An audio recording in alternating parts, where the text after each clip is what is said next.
Здравейте на всички и добре дошли в това ново видео, в което ще ви представя Chicken Road Gold. Така че, както обикновено, имаме пиле, което трябва да пресече пътя с 4 трудности: лесно, средно, трудно и хардкор.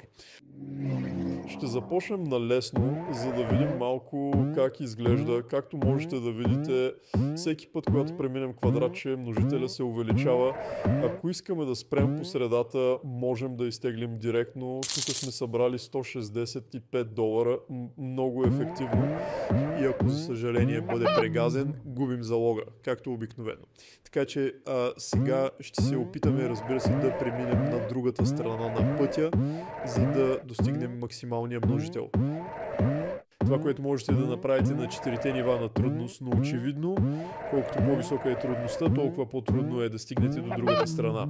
Тук сме на лесно и вече не е лесно, а на хардкор, както можете да се досетите, ще видим, ще направим няколко опита. Вече 3 пъти. Ще изтегля парите. Вече е толкова рядко да стигнеш толкова далеч в хардкор. Ето хардкор обикновено изглежда повече така. 1, 2, 3. Ето пак е финито. Ето има някои техники, например да изчакаш кола да мине, за да минеш веднага след това. Ето хоп, сега перфектно. Чакаме малко. Чакаме.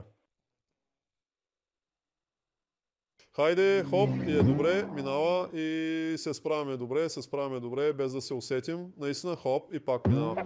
И не, за съжаление, не работи всеки път, но все пак не е зле. Ще преминем на лесно, за да имаме много повече шансове да стигнем от другата страна, нали? Ако искате да изминете целия път, наистина е зле. В хардкор ви съветвам да играете на малко по-ниски трудности, но все пак е много интересно да играете в хардкор, ако искате добри опити. Така че Chicken Road Gold, очевидно малко по-старомоден начин, както може да се види. И вече сме доста добре, далеч сме, наистина. 4, 5, виждаме края, стигаме до края. Имаме ли още 3 полета да направим? Добре, ще използваме техниката, така че колата да мине. Ето. И не се получи. Но видяхме края. Хайде последно. Няколко опита и ще видим дали можем да стигнем до края.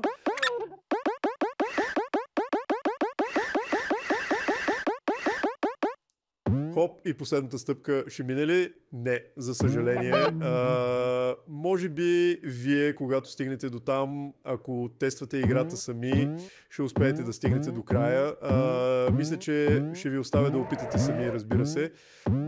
Ако искате да тествате играта, Ако искате да тествате играта, не забравяйте да минете през линка в описанието и в коментара на видеото.